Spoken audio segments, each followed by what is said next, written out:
Flagrante. Olá, muito boa tarde. Nós estamos começando o programa Flagrante. Eu sou William Travassos e tenho que confidenciar aos senhores que eu estava numa expectativa muito grande para a chegada do Flagrante deste sábado. Muito em função do que ouvi.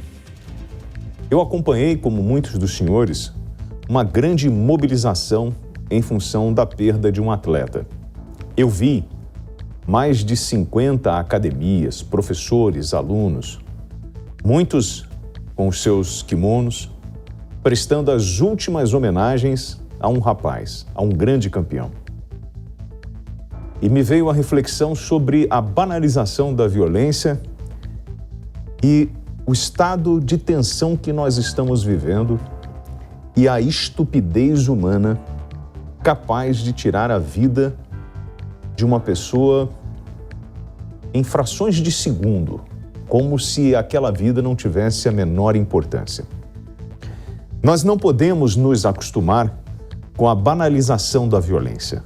Nós não podemos acompanhar através do noticiário morte de pessoas e achar que está tudo bem, que a nossa sociedade está vivendo saudável. Ela não está saudável. E ela precisa, para além de punição para os responsáveis por crimes bárbaros, nós precisamos refletir o que está acontecendo para que crimes como esse ocorram. Não vou me acostumar com isso. São famílias que estão sendo destruídas. Eu começo o programa Flagrante de hoje trazendo para os senhores, em destaque, a morte precoce do campeão mundial de jiu-jitsu, que provocou uma grande comoção no Brasil inteiro. Não só entre os lutadores, os praticantes de jiu-jitsu, como também em muitos pais, mães que assistiram no noticiário este crime bárbaro. O policial militar acusado de matar o Leandro Lo se entregou à polícia, teve a prisão decretada. Os senhores vão acompanhar agora um trecho dessa história. O suspeito de atirar no lutador de 33 anos é o policial militar Henrique Otávio Oliveira Veloso. Ele se entregou à corregedoria da Polícia Militar e foi conduzido para prestar depoimento. Após a audiência de custódia, a Justiça manteve a prisão temporária de 30 dias. Ele foi encaminhado ao presídio Romão Gomes, em São Paulo. Segundo um boletim de ocorrência, a briga começou depois que o policial, a paisana, pegou uma garrafa de bebida na mesa do campeão mundial de jiu-jitsu. Após o fato, os dois entraram em luta corporal, mas foram separados pelos amigos. Quando Leandro Lo voltou para a mesa, foi surpreendido pelo PM, que sacou uma arma da cintura e atirou 2 vezes na cabeça do atleta. Pouca gente ouviu o barulho por causa do som do show que acontecia no clube. Lo chegou a ser levado ao Hospital Municipal Dr. Arthur Ribeiro de Saboia, mas não resistiu e a morte cerebral do atleta foi confirmada horas depois. De acordo com a Secretaria de Segurança Pública, o tenente da Polícia Militar foi indiciado sob suspeita de homicídio qualificado por motivo fútil. Em 2021, Veloso foi condenado a 9 meses de prisão em regime aberto após ter se envolvido em um desentendimento em uma casa noturna. O caso aconteceu em 2017. Nascido em 11 de maio de 1989, na zona oeste da capital paulista, Lo começou a treinar jiu-jitsu aos 14 anos. Ele foi campeão mundial da modalidade em 5 categorias diferentes, conquistou 5 Copas do Mundo e ainda ganhou 8 Pan-Americanos do esporte. A última conquista na categoria meio pesado foi em 2022, a primeira em 2012 na categoria peso leve. Bom, para falar sobre esse assunto, eu gostaria de receber a promotora de justiça, Eliana Passarelli. Seja bem-vinda. Obrigada. Por favor, Eliana. Gostaria também, nesse exato momento, de cumprimentar a irmã do lutador Leandro Lo, que é a Amanda Lo. Elas estão posicionando ela para mim, para a gente poder conversar com ela a respeito desse crime bárbaro. E, Eliana, para começar, eu queria mostrar uma coisa para os senhores e para a senhora. Sim. Que é o seguinte. O nosso departamento de apurações foi atrás de um número que eu pedi. Por quê? Nós falamos pouco sobre isso. Mas é importante a gente entender que uma sociedade doente, onde você delega a um ser humano a função de curar esta doença com uma arma de fogo, pode produzir um efeito colateral muito ruim. Para a gente ter uma noção de como as coisas estão, assim que a Amanda tiver posicionada, me avisa, gente, que eu já vou falar com ela. Senhores, transtornos mentais em São Paulo. De janeiro de 2020 a abril de 2021, nós tivemos 1.647 licenças de policiais militares, uma média de 102 licenças por mês. Causas dessas doenças: depressão, transtorno misto, ansioso, depressivo, transtornos mentais com uso de álcool. Essa é uma realidade de São Paulo. Imagine os senhores que as polícias do Brasil inteiro também têm problemas como esse. Naquela noite, no clube, e é por isso que eu gostaria de contar com a ajuda da irmã do lutador Leandro Lô, a Amanda Lô. Amanda, muito boa noite, muito boa tarde, queria agradecer a gentileza da sua participação aqui no programa Flagrante. Primeiro, meus sentimentos em nome da Jovem Pan, a sua família, muita força para você, para sua mãe, para todos aqueles que estão vivendo esse drama. Eu sei que é difícil para a família falar, mas acredito que é importante para a gente reverberar o que aconteceu com o seu irmão. Eu trouxe aqui um número sobre doenças mentais envolvendo policiais. No dia da agressão contra o seu irmão, o crime contra o seu irmão, este policial apresentou uma alteração durante o evento. A informação que eu recebi, e não sei se foi a mesma que os senhores receberam, que a família recebeu, que ele já tinha provocado tumulto dentro do próprio evento, seja no banheiro ou na própria mesa. Ele estava provocando, ou como os dizem popularmente, tentando causar. Mas fato é que tudo leva a crer que ele reconheceu o seu irmão como um grande campeão, e ele também era praticante de jiu-jitsu. A senhora acredita que foi isso que motivou esse ato dele de provocar a mesa? Ele quis provocar o seu irmão? Ou não? Era um homem desequilibrado que estava completamente transtornado e faria isso com qualquer outra pessoa? Boa tarde. Boa tarde, William. Assim, com certeza ele foi para provocar o meu irmão. Ele foi até a mesa, ele foi diretamente no meu irmão para provocar ele mesmo. Então a gente acredita, a gente sabe que com toda certeza ele foi para fazer a maldade com o meu irmão mesmo. Eu estou aqui com a promotora de justiça Eliana Passarelli. Eliana, em função das imagens, dos depoimentos, o fato dele provocar o Leandro, isso agrava a situação dele na penalidade do crime? Agrava. Bom, agrava pelo seguinte. Primeiro, a gente poderia falar em uma legítima defesa, um excesso de legítima defesa. Mas o fato dele ir lá, provocar, pegar acho que foi a garrafa de cerveja. A garrafa que estava lá e não depositar. Enfim, se colocar diante do grupo do Lô, com certeza ele já se colocou de maneira agressiva. Então, veja, não há que se falar excesso de legítima porque o rapaz deu um mata-leão nele. Na verdade, isso, eu vou ser bem vulgar, mas eu vou dizer que isso é orgulho de macho ofendido. Né? Você acha Lamentavelmente, que... é uma rusga desnecessária. O motivo é fútil, é banal, isso está mais do que claro. Amanda, quando eu comecei a falar, e realmente eu queria começar o programa de hoje falando do caso do teu irmão, porque me surpreendeu a forma com que as academias, os lutadores se posicionaram, né, para prestar uma homenagem ao teu irmão. Há muito tempo que eu não vejo esse tipo de coisa, e a gente só faz isso quando a gente respeita uma pessoa. E tudo que eu ouvi do teu irmão, eu só ouvi coisa boa. Eu não ouvi nada que desabonasse ou que mostrasse o lutador como um cara agressivo. Não, era um cara querido por todos, um cara equilibrado, um cara gente boa, um cara profissional, um lutador, um cara que não tinha bandeira, ou seja, ele ia treinar em outras academias numa boa. E era um cara muito tranquilo. E aí a gente começa a entender ou visualizar.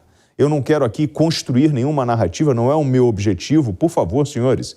Mas eu ouvindo tudo que eu ouvi do Leandro, a gente imagina a cena da provocação, do Leandro imobilizando e saindo, tipo, cara, vai embora, sai daqui, você já perturbou demais. A gente não quer confronto, até porque se a gente for para o confronto, você vai levar a pior.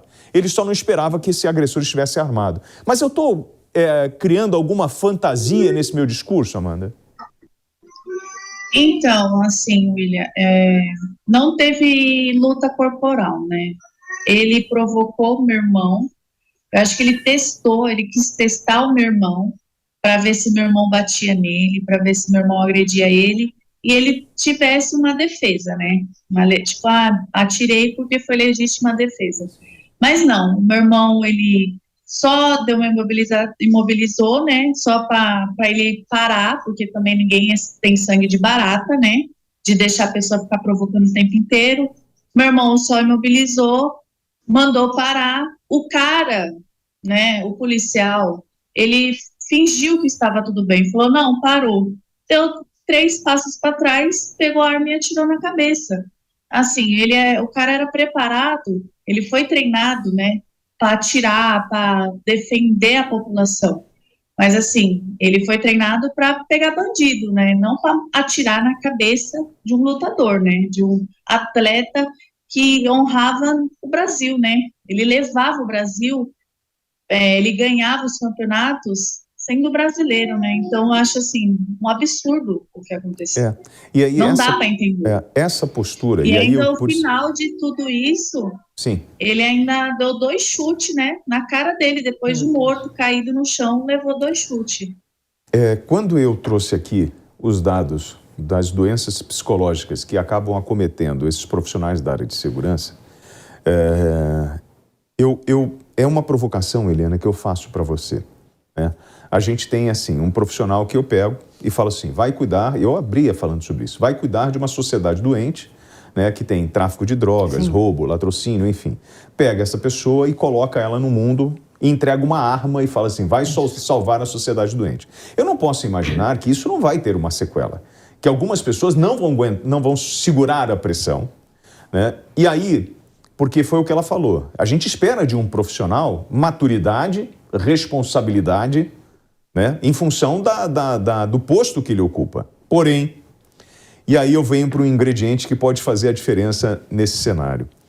Uso de entorpecente, álcool, a gente não sabe se tinha. Eu pergunto, tecnicamente, ele fica foragido um período. Eu consigo provar que ele estava embriagado ou fez uso de entorpecente? Isso seria de praxe quando ele dá entrada no sistema? Ou ele não é obrigado a produzir provas? Ele não é obrigado a fazer prova, mas lembrando que a embriaguez, e aí vai a droga também, a equivalência, ela pode ser provada por testemunhos. Então as pessoas que estavam lá podem testemunhar favoravelmente ou não a uma embriaguez, seja por que substância for.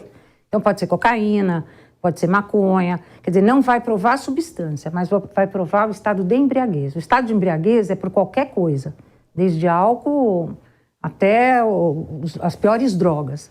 Então, isto é comprovadamente possível, através do testemunho. Fica mais difícil? Claro que fica. Mas a escala dele no crime, naquele momento, já diz tudo, né? Há uma não vou dizer uma defesa, mas há uma agressão desproporcional. Uma destemperança. Em primeiro momento, em reação. Quer dizer, ele foi provocar. Não é que ele foi provocado e depois ele puxou a arma. Ele foi até o local provocar. Ele sabia o que poderia acontecer. Assim como ele é um homem treinado e sabia que não poderia jamais usar aquela arma de fogo. Bom, Amanda, nós abordamos o tema da defesa pessoal aqui e eu trouxe um profissional de jiu-jitsu. E eu cheguei a comentar com ele que na década de 80 nós tínhamos muita rivalidade nas academias, né? Isso lá no Rio de Janeiro, tinham confrontos. E aí houve um amadurecimento do esporte e isso acabou. A gente não via mais confrontos no meio da rua ou em clubes, não existia mais esse tipo de coisa. O esporte passou a ser profissional. O lutador, mudou a mentalidade dele. Não é o lutador de jiu-jitsu, ele deixa de ser aquele cara, aquele estereótipo que a sociedade tinha da década de 80 como um cara agressivo e passa a ser um profissional da área. A gente tem o Qatar, com vários profissionais brasileiros, adotou como o esporte oficial, o jiu-jitsu brasileiro. Então a gente profissionalizou a prática do esporte. E nesse caso, fica claro, e aí, Amanda, eu não sei até que ponto a investigação andou, mas quando o caso veio à tona, e que eu até falei aqui, né, que esse policial, ele já teria provocado alguém no banheiro, ele já teria falado alguma coisa que queria causar. O que vocês, como família, ouviram dos colegas do teu irmão, dos amigos que estavam com ele? Então, essa parte eu não estava sabendo sobre isso, que ele tinha provocado outras pessoas, mas eu acredito que pela índole do cara, com certeza ele pode ter feito isso com qualquer outra pessoa também, né? Mas, assim, ele foi diretamente no meu irmão, né? Então, ele conhecia o meu irmão, né? Porque como ele faz jiu-jitsu, quem faz jiu-jitsu não tem como conhecer, né, o Leandro. 8 vezes campeão mundial, conhecido mundialmente pelo jiu-jitsu. Então eu acho que era por inveja, né? Pessoas sem luz, não tem luz própria, tenta apagar, né, a luz da pessoa iluminada por Deus. Quantas pessoas estavam na mesa ali com o seu irmão? Não sei. Eu tô, assim, nesse momento eu tô meio abalada, tentando entender, né, esses acontecimentos. Sim. E eu não tô sabendo de muita coisa, né? Entendi. Eu só fiquei sabendo como foi ocorrido, do jeito que foi ocorrido, só que eu não fiquei sabendo de detalhes de quem estava, como foi que o Leandro foi resgatado, essas coisas, mas eu queria saber como o assassino foi até ele, né? E aí, porque para mim, assim, esse policial não tem que ser chamado de policial mais, né? É assassino. Para mim é assassino. A partir do momento que ele se envolve, Eliana, num crime como esse, já é expulso bem da ordem do serviço público? Não, nesse momento ainda ele sofre um procedimento administrativo que pode ser inicial com uma sindicância, mas no caso acho que nem será sindicância, será já um processo administrativo que deverá ser apenado com expulsão, né? Porque se ele não for apenado por uma expulsão nesse momento, ele possivelmente sofrerá a expulsão quando do julgamento, porque aí é efeito secundário da pena, é a perda do cargo. Agora, William, eu queria falar uma coisa, veja que coisa, ele é um oficial, ele é tenente. Nós não estamos falando daqueles praças que vão para a rua... Um cara novo de polícia, né? Não, ao contrário, ele é um tenente, isso significa que ele é oficial da PM, isso é muito grave e muito significativo. Quer dizer, se o oficial está nesse destempero, quando lida com a população, enfim, se bem que ele, vamos dizer que ele seja um caso à parte em função até do histórico dele. Exatamente, né? Então já não deveria já deveria ter sido seguro de alguma forma dentro da Polícia Militar em algum momento, né? Porque isso é uma escalada de violência, é uma escalada de crime, é a certeza da não punição. Perfeito. Porque nós estamos tendo casos aí de super crimes, né, de homicídios praticados por policiais militares, e eles estão sendo absolvidos. Agora, se você me perguntar, estão sendo absolvidos porque a prova não era contundente, a prova é contundente. Pelo menos daqueles atiradores da execução penal. Daquela execução que eles praticaram agora num excesso aí, Sim. e foram absolvidos. E eu já vou me adiantar. Eles são absolvidos porque a população tem medo de julgá-los. Desde que... Vai para o júri popular e o júri popular não quer se envolver com o policial. Não quer. Isso é muito normal. Quando você leva o policial militar ao tribunal do júri, antes era a competência da polícia militar, da justiça militar. Tá. E com a justiça militar havia muito mais condenações por homicídios. Quando passa a ser pelo tribunal do júri e pelos civis, eles têm medo. As pessoas têm, sim, porque são cidadãos cujo endereço é super fácil de levantar. Né? Amanda, você falou que ninguém tem sangue de barata. Eu queria que você me explicasse melhor o temperamento do teu irmão. Teu irmão era aquilo que eu falei no início? Ele era esse cara, gente boa, brincalhão, que não arrumava tumulto na rua?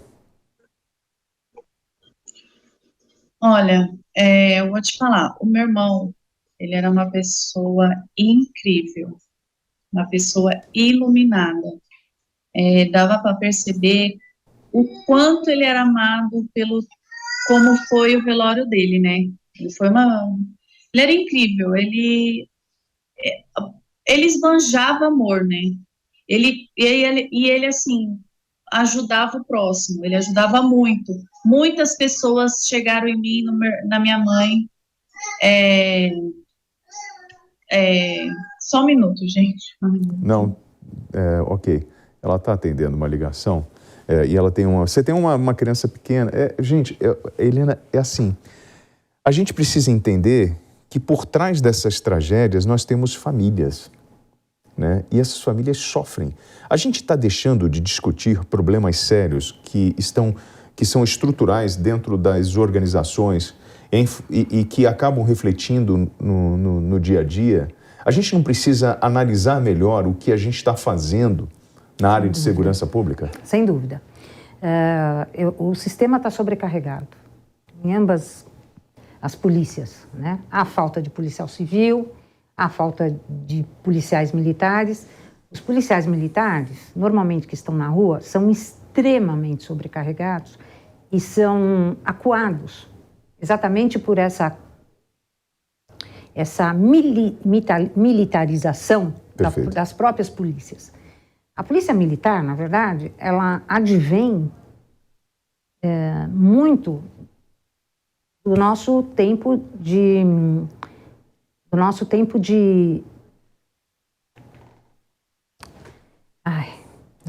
ditadura, se bem que não guarda a relação. Tá? Perfeito. Então, acabou sendo trazida a Constituição de 88, baseado no histórico dos militares. Tem um código aí de 69, e depois deixado de lado, mas há uma militarização ferrada Sim. em relação a esse tipo de policial. Onde? No quartel. Né? Olha, William, eu me sinto muito à vontade para falar, porque eu trabalhei na Justiça Militar por 6 anos. E o que você viu lá? Eu vi coisas horrorosas, claro. É uma população grande, né? Os policiais militares têm um número expressivo. Eu não me atreveria hoje a dizer, mas eu acredito que em torno de 90 mil policiais militares. Mas eu acho que ainda falta um pouco de sensibilidade para aquelas pessoas que estão na rua por falta de absoluto treinamento. Não é o caso deste assassino. Tá. Deixar bem claro isso. Aliás, neste caso, o Estado, ele também será corresponsável. Por quê? Porque a arma é da corporação. Quando você entrega uma arma ao policial militar, você diz a ele que o Estado está com ele. E a hora que o Estado está com ele, desculpe, ele responde por isso. Né? Então, a hora que ele saca uma arma, que ele atira num civil, dentro de uma festa que não tem nada a ver, com certeza ele deverá responder. Você sabe que... Por isso, e o Estado também. Eu ouvi uma vez da turma da Corregedoria da Polícia Militar, isso no Rio de Janeiro, e eles me falavam que, na verdade, a Corregedoria Militar, da Polícia Militar ela não estava ali só para investigar os crimes cometidos por policiais, mas sim para defender os policiais.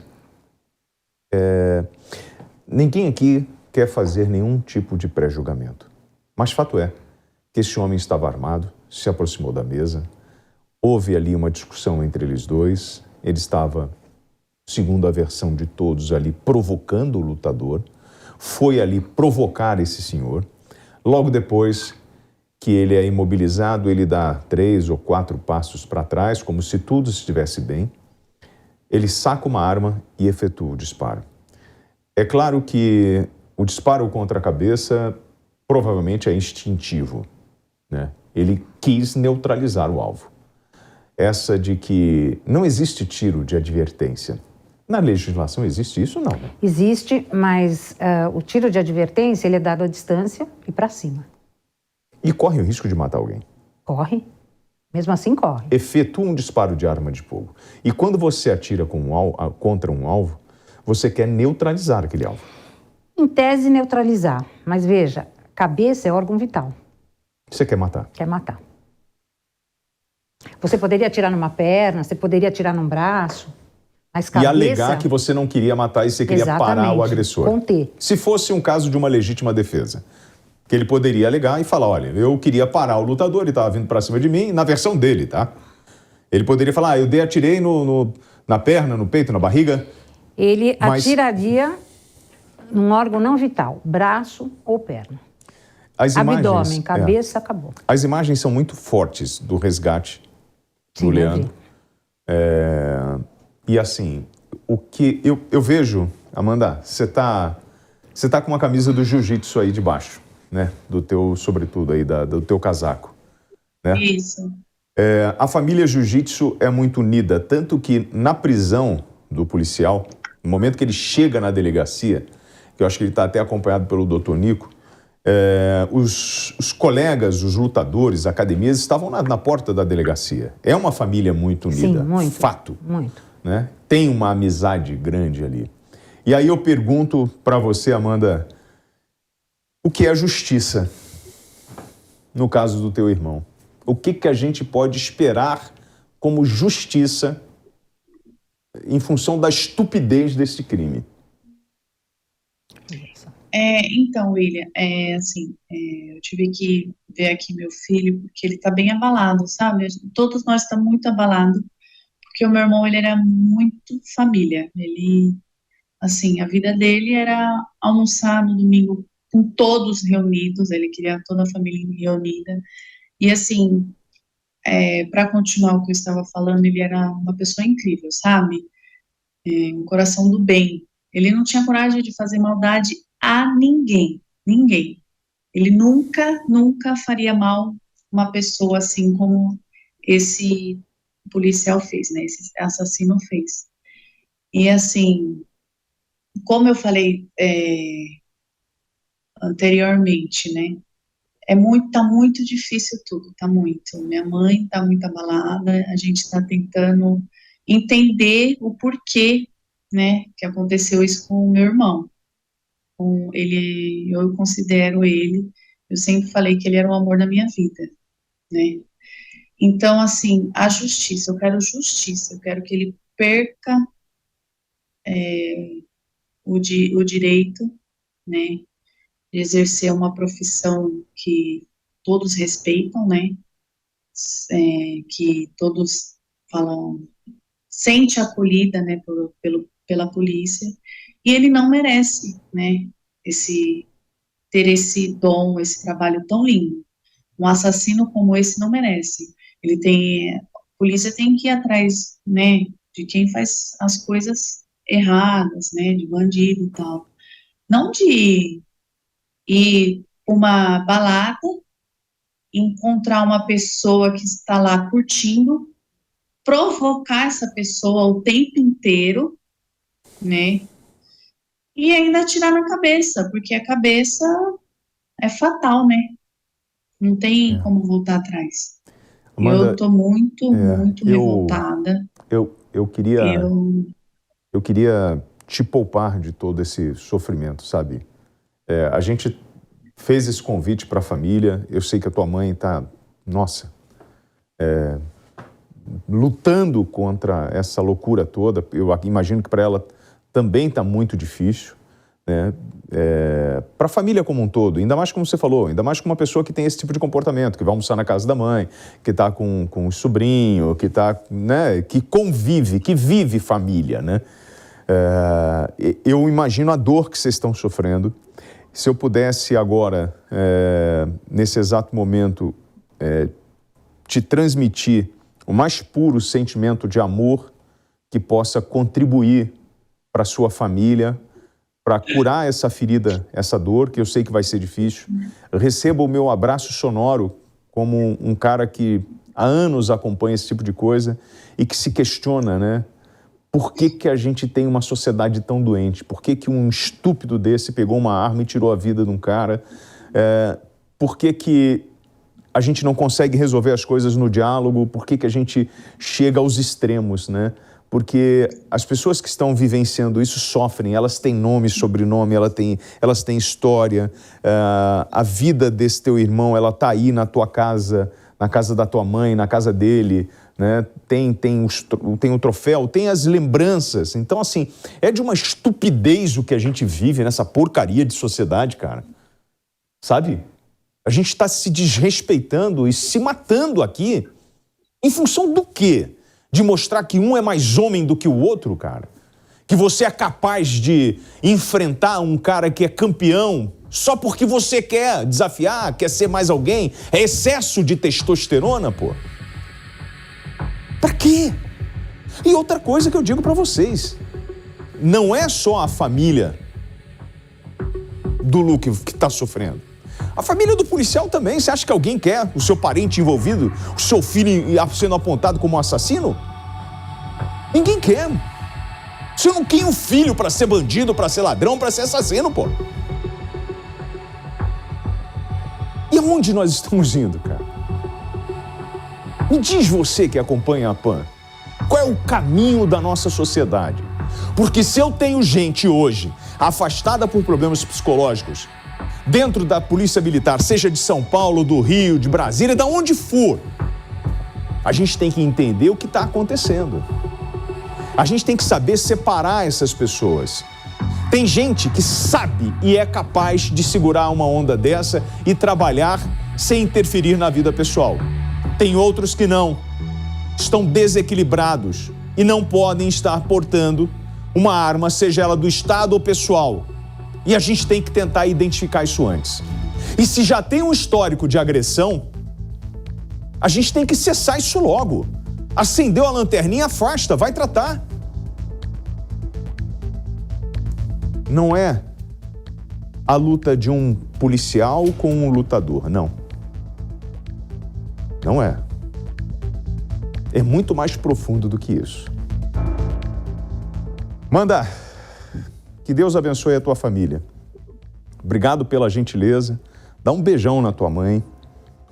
Dá um abraço na tua família, nos amigos do teu irmão, em toda essa família do jiu-jitsu. E eu lamento muito, mas muito, que a gente esteja abordando isso aqui. Eu queria estar comemorando mais uma medalha dele, cara. Tá?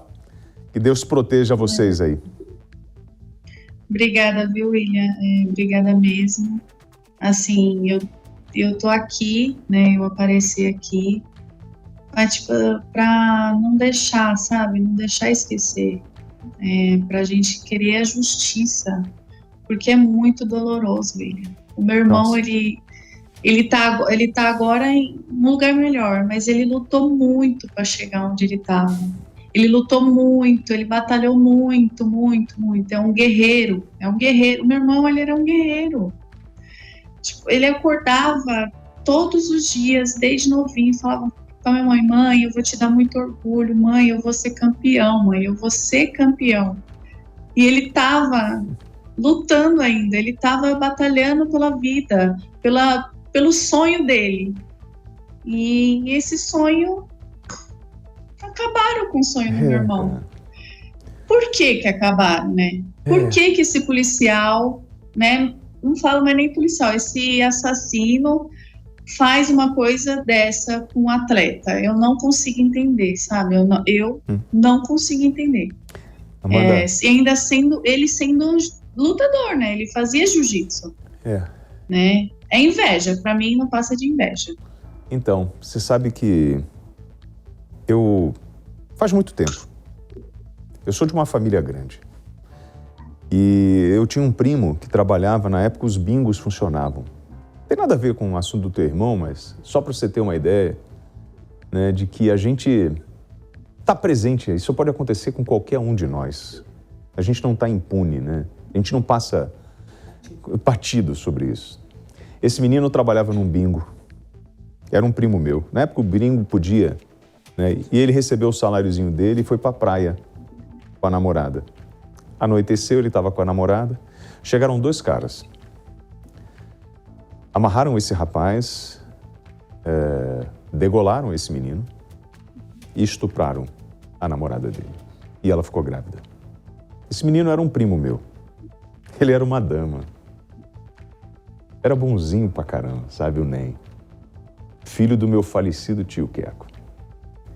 E a nossa família não conseguia entender como uma pessoa tinha essa capacidade, esse ódio de tirar a vida do outro com uma faca, cortar o pescoço do outro e ainda estuprar uma menina. A troco de quê? De um salário? Era isso que estava em jogo? Atirar contra a cabeça de um lutador, está em jogo o quê ali? A masculinidade do cara? Foi o que eu disse. Pô! Passarelli, o pior, que quando eu pego a história da Amanda, do irmão dela, quando eu pego a minha história, a história do meu primo, a gente vai ver que as motivações dos crimes bárbaros no país são motivações banais. Sim. E é o que incentiva a continuar com motivações banais. Enquanto, William, você me conhece há muitos anos, mas enquanto a gente não mudar essa lei, as pessoas não vão ter consciência disso. Né? Não. Nós tivemos o caso, semana passada eu mostrei o caso da Elisa Samúdio. Banal. Porque por causa de dinheiro, de pensão ou de paternidade, sei lá. E quantos dias aquele crime... Dizer, foi se arrastando. Foi se arrastando. Né? Quantos e assim, crimes não foram nós tivemos o caso de um menino, João Hélio, que é um caso emblemático. Um roubo de carro. E arrastam o garoto e matam o garoto. Sabe? E são casos e casos que vão surgindo e a gente fica se questionando aonde está o melhor do ser humano, que acaba se perdendo nessa maluquice que a gente está vivendo, nesse rodamuinho da violência. Então, Amanda, obrigado. Desculpa aí eu trazer esse caso, mas eu acho que é só para a gente aprofundar mais isso, né? Provocar mais debate, saber o que está acontecendo com a nossa sociedade e entender. Pô, veja a foto do teu irmão, cara. Olha isso, cara. Olha o cara. Um atleta. Pô. Ele é incrível, ele é incrível. Ele era incrível, incrível. Ele só tinha amor para dar. Ele só tinha amor. Era só amor. Tanto que agora eu e minha mãe estamos arrecadando, estamos fazendo de tudo para manter o legado dele. A gente vai montar um instituto, Leandro Lô, para ajudar o próximo, né? Do jeito que ele queria. Ele ajudava muito o próximo. Ele ajudava muito mesmo. Olha. Muita gente chegou na gente lá no cemitério falando, o seu irmão mudou a minha vida. Ele transformou a minha vida. Mães lá chorando, falando, você ajudou o meu filho, você é o pai do meu filho. Todo mundo falando, todo mundo chorando por conta disso. Porque ele era amor, só amor. Amanda, se você precisar, bom, conta comigo, eu tô aqui, tá? A gente é pequenininho, mas juntos nós somos mais fortes. Se a gente puder ajudar aí no trabalho, divulgando, o que for possível.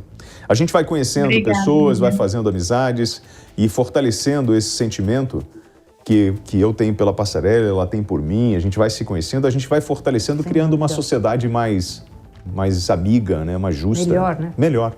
Obrigado. Dá um beijo na tua mãe aí, tá? Força pra vocês. Obrigado pela gentileza. Obrigada. Tá bom? Tchau.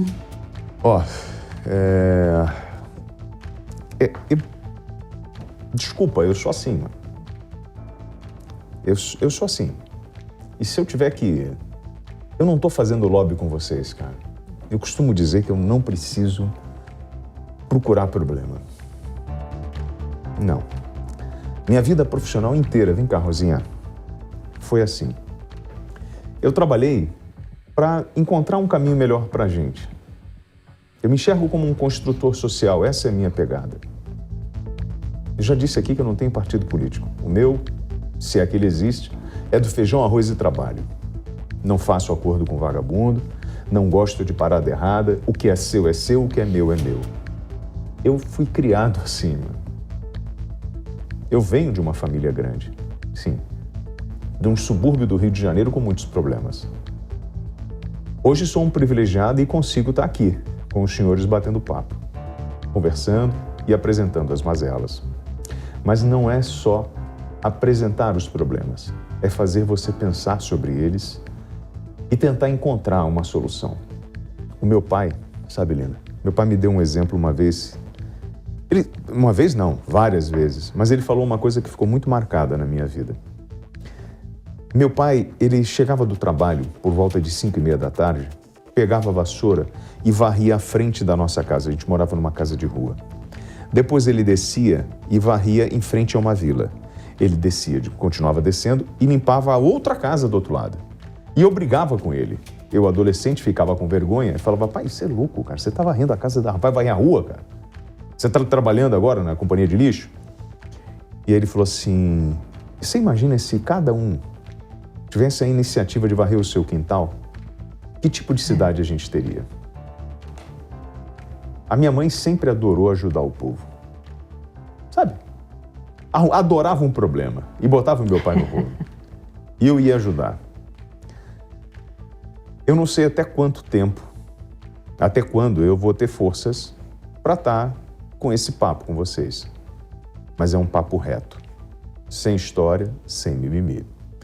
Abordamos o caso do lutador que foi assassinado dentro de um clube e eu pedi que a Helena ficasse comigo aqui em função do caso que eu vou apresentar aqui, que merece um bate-papo especial. Principalmente em função da maioridade penal. Aconteceu de novo. Eu comentei ainda há pouco sobre o caso do menino João Hélio. Esse caso, o carro, a mãe está com um garoto no carro, esse carro é assaltado, eles sofrem uma tentativa de assalto, ou melhor, sofrem um assalto. A mãe não consegue tirar o garoto e ele é arrastado e acaba morto. Durante o trajeto em que esse menino estava sendo arrastado, populares falaram, para o carro, tem uma criança. E um dos bandidos fala o seguinte, é o nosso boneco de Judas.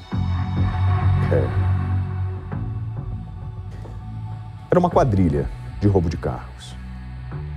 Dr. Hércules Nascimento, o delegado que investigou esse caso. E tinha menor no meio. Na época se abriu uma grande discussão sobre a redução da maioridade. E eu, William, pessoa física, fecha aqui, Rosinha. Eu sou a favor da redução da maioridade. Ponto. Eu até pergunto o que as pessoas acham. Mas eu, William, eu sou a favor. Dito isso, eu já conversei com ex-ministros sobre esse tema. Me disseram que era uma cláusula pétrea, que nós não poderíamos mudar isso. Mas a vontade popular pode fazer isso. O que a gente tem que entender, e eu não estou aqui para influenciar a sua cabeça, é se isso vai ser bom ou ruim para a nossa sociedade. O que nós temos de exemplos em relação às punições. Isso vai produzir algum efeito e vai impedir crimes bárbaros? Porque na conta, senhores, eu tenho mais um aposentado que foi morto a tiros por menores de idade que confessaram o crime. Isso aconteceu em Mogi das Cruzes, na região metropolitana de São Paulo. O corpo da vítima foi encontrado pela polícia na última quinta-feira Você vai acompanhar a reportagem e logo depois você vai ouvir o delegado, o seccional de Mogi das Cruzes, trazendo os mais detalhes deste caso. Rosinha, roda a reportagem para mim, por favor. A vítima é Reinaldo Alves de Oliveira, de 53 anos. Há mais de 5 dias não dava notícias. O filho do aposentado, sem conseguir contato com o pai, foi até o sítio onde ele morava.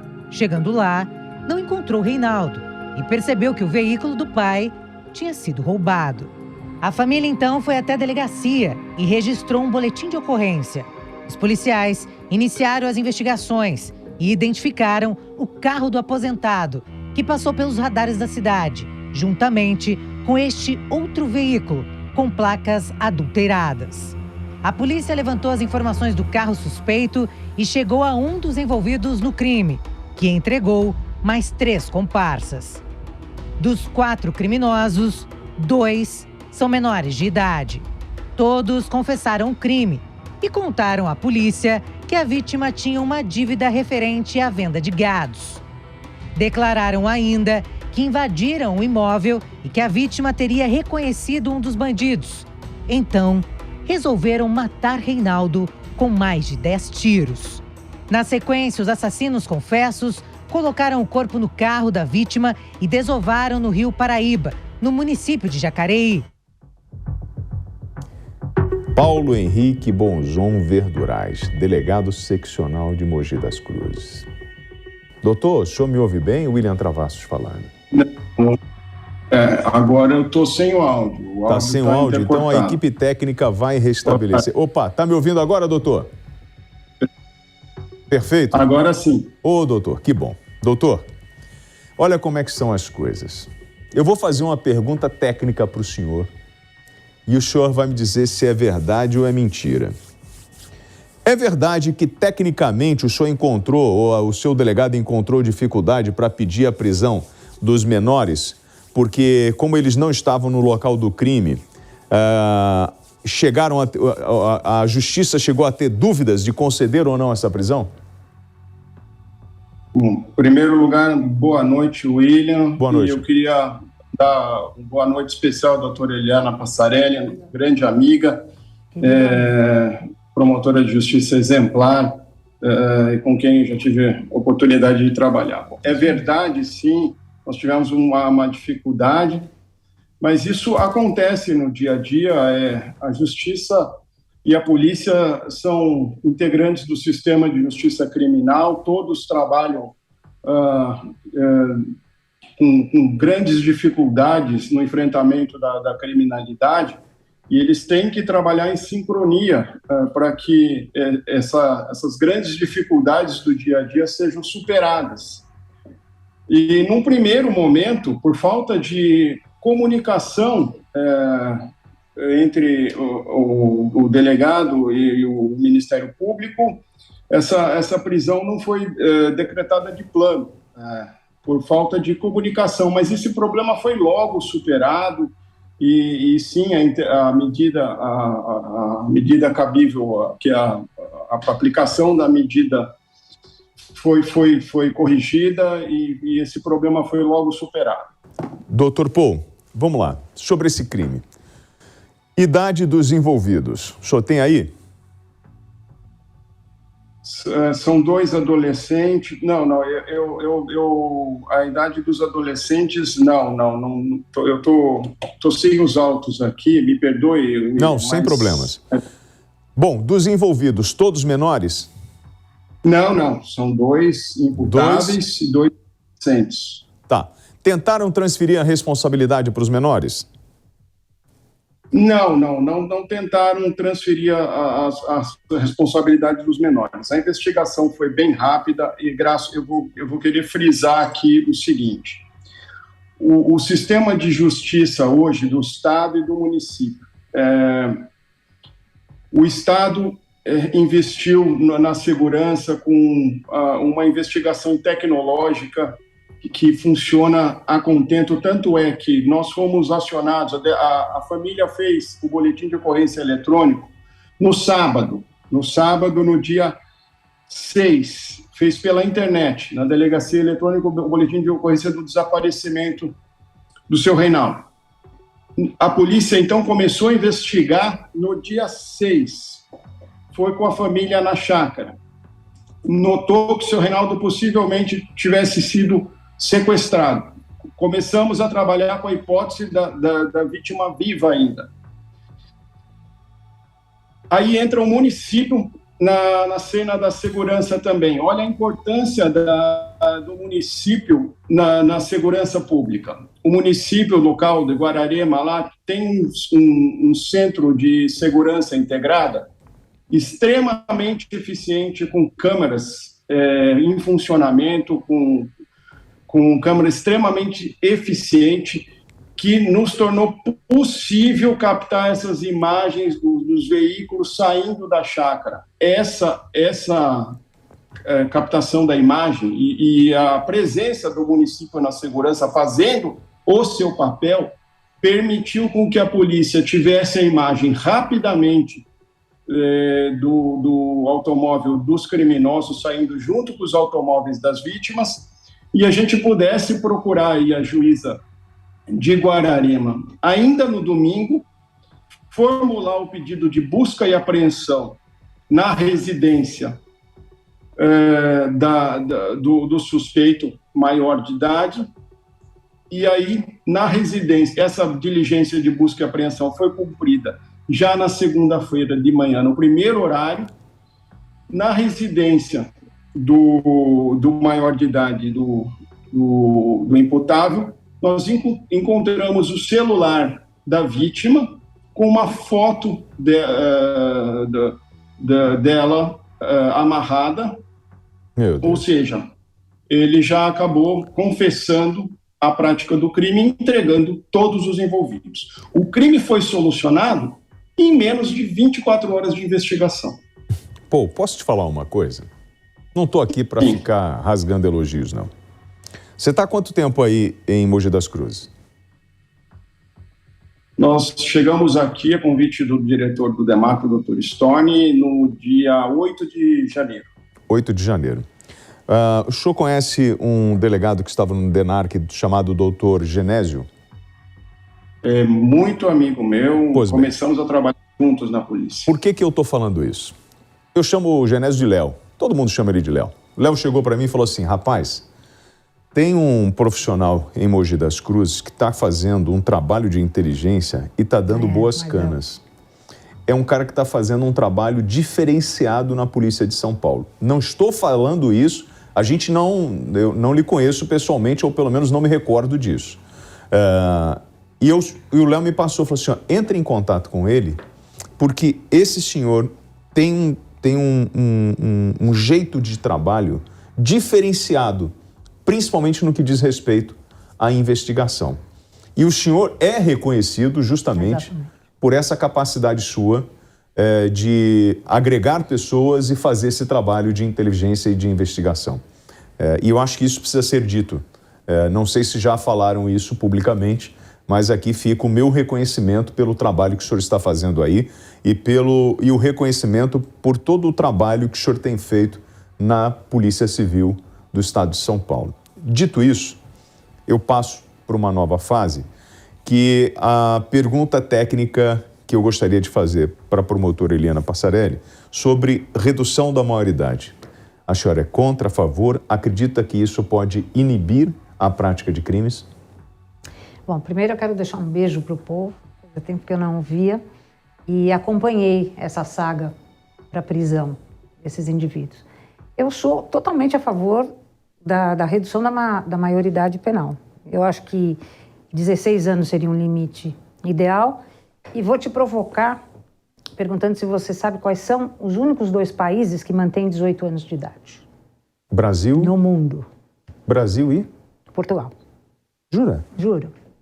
Nos outros países a gente está trabalhando com 16 anos. 16 anos, França, começa a responsabilidade, claro que não penal, mas a responsabilidade penal também, mas zero. A hora que nasce já começa a ter direito e responsabilidade. Nossa.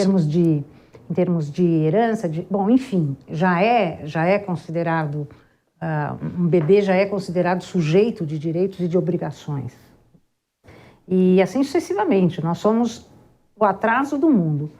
Aliás, eu vou te provocar também, viu, pô, o programa não é meu, mas eu vou provocar. Por favor, fique à vontade. Você lembra o que você fazia aos 16 anos? Ah, lembro. Eu também.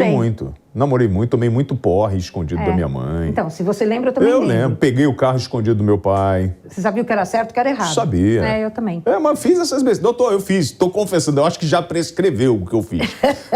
Pelo tempo, né, de pegar o carro do pai. Mas gente, eu tomei uma bronca da minha mãe uma vez. Então, você já sabia que era ilegal. Sim. Você já sabia que era irregular. Que não era entendeu? certo. Exatamente. Não era. Então, é isso que eu digo. Hoje, principalmente, não vou nem falar de internet, nada disso.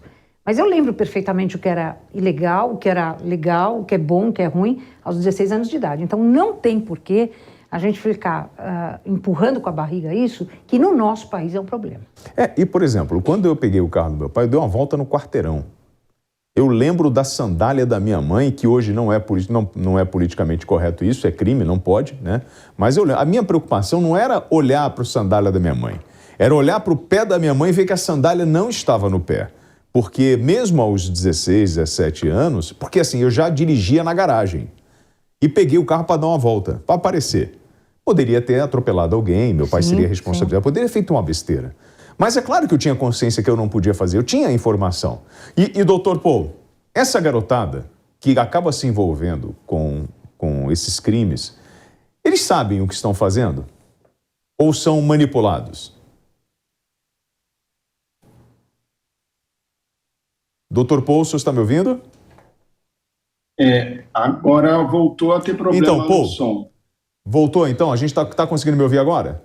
Paul, esses menores que hoje se envolvem em crimes e que o senhor acaba investigando, esses menores, eles têm consciência da prática do crime? Ou para eles isso é uma grande brincadeira e foram influenciados pelo adulto? Não. Plena consciência, inclusive pelo que ficou apurado, pelo que o delegado que fez os interrogatórios nos revelou, eles é que chamaram os maiores para cometer o crime, porque o problema inicial foi com a venda de um animal entre o menor e a vítima. Então, eles chamaram os maiores para executar o crime. Foram eles que tiveram a ideia de cometer o crime. Olha isso. E aí vai para a justiça, Eliana. Isso é apresentado. Sim. Eu lembro do filme Cidade de Deus, que tem o tal do Zé Pequeno. Vocês lembram? Meu nome é Zé Pequeno, que ele cresce, né? Fazendo uma promoção de rádio, eu começo em rádio no Rio de Janeiro, na Baixada Fluminense, eu vi um garoto dos seus 14 anos, sabe, doutor? Plantando de pistola dentro da comunidade do Lixão, em Duque de Caxias. Hoje você tem, em várias comunidades, os donos, os gerentes, que são moleques, que estão bancando mais do que muito adulto. Como o doutor falou, nas suas devidas proporções, você pega um moleque que teve uma transação de a venda de um animal, ele ficou insatisfeito, ele vai lá e vai tirar satisfação. E ele vai tirar satisfação como gente grande. O deputado Sivuca uma vez falou para mim, William, ele era muito polêmico. Ele falou o seguinte, William, se eu estou num semáforo, e um garoto vem e me oferece uma bala, ele tem 10 anos de idade. Mas se ele aponta para mim um revólver 38, ele tem 38 anos de idade para mim. Verdade. E é verdade. Helena, como que eu vou tipificar esse menor que hoje chamou o maior? Porque geralmente é o contrário, né? O maior chama o menor. Chama o menor. Como é que fica isso? Eu consigo provar na justiça ou incriminar ele, dizendo, você é o cara que produziu, que iniciou tudo isso? Sim, consegue, mas, na verdade, para a gente pouco importa quem chamou quem, né? O problema é que todos estavam na cena do crime, enfim, todos praticaram algum tipo de ato que levou ao resultado morte. Então, a responsabilização que será absolutamente diferenciada. Enquanto o maior pega de 12 a 30 anos de reclusão, vai pegar 12. Por que você fala vai pegar 12? Porque aqui todo mundo dá pena baixa, né? Aliás, é uma coisa que eu queria entender nos tribunais, né? Por que todo mundo vai por baixo? O cara cometeu um baita de um crime, né? Cuja pena... Amarrou o tiozinho, matou o tiozinho, jogou no rio. Tortura, né? Então, no mínimo, eu já sairia aí de 20 para 30. Agora, o jurado condena e quem dá a pena é o juiz presidente do tribunal do júri. Mas em outros crimes também, os juízes estão acostumados a nivelar por baixo a criminalidade. Eu acho péssimo. Muitas vezes a gente tem que recorrer em função disso, porque nem cabe a pena mínima, em função de qualificadora, a mais, em função de desgraça geral do cenário criminoso, né, que se deu aquele fato, aquele delito. Mas normalmente se faz o a menos. Eu estou reclamando aqui, viu? Claramente, estou reclamando. Ótimo. Não, eu mostrei agora a imagem do corpo encontrado na quinta-feira. Tem o barco, o corpo ao lado. E você imagina o que é isso para a família, né? Um senhor que estava desaparecido. E depois você vai ter acesso, na foto do celular, no celular da vítima, tem uma foto dele amarrado. O que ele não passou na mão desses moleques? Doutor, eu não sei se o senhor se sente à vontade para falar sobre isso. Mas, por favor, tenha a liberdade de comentar. O senhor é a favor da redução da maioridade ou o senhor é contra? Já há bastante tempo, eu cuidei agora em São Bernardo, onde eu trabalhei os últimos 2 anos, né, no DEIC de São Bernardo, daquele caso que ficou bem conhecido da família Gonçalves, que está indo para júri em Santo André. E eu achei bastante semelhante os 2 casos também, que eles simularam um roubo, mas, na verdade, tinham já a intenção de praticar o homicídio. Tanto é que eles estão indo para júri. Então, eles estão respondendo lá em Santo André com concurso de crimes, o homicídio com roubo, porque também praticaram o roubo, e ocultação de cadáver, que eu acredito que é mais ou menos a mesma linha que vai ser adotada nesse caso aqui. Então, eu sou favorável, sim, à redução, até porque hoje em dia podem votar, podem cometer qualquer ato da vida aqui privada, pública. Então, podem, sim, responder por crime. Nós temos condição de nos preparar como sociedade para isso, para receber esses menores no sistema prisional e também de fazer com que o nosso sistema prisional tenha condição de receber e criar penas alternativas, enfim, de nos preparar para essa mudança toda. Esse crime que o doutor falou do ABC, ele aconteceu em 28 de janeiro de 2020. Essa família aí. 5 réus acusados de roubar, assassinar e carbonizar a família Gonçalves. O casal, que é o Raimundi, 43, a Flaviana, de 40, e o filho caçula, de 15 anos. Não foi isso, doutor? Isso, esse crime mesmo. Nós investigamos também esse caso lá em São Bernardo, no DEIC, e o júri deve acontecer até o final do ano no Fórum de Santo André. Eles roubam a casa, né? E matam essas pessoas com golpes na cabeça. E depois, esses corpos são encontrados dentro do carro da família. Eu queria agradecer a gentileza do Dr. Paul Henry Bonzo Verdurais, delegado seccional de Mogi das Cruzes. Paul, obrigado pela sua participação. Parabéns pelo trabalho que você vem fazendo. Um trabalho muito maduro e profissional à frente da seccional.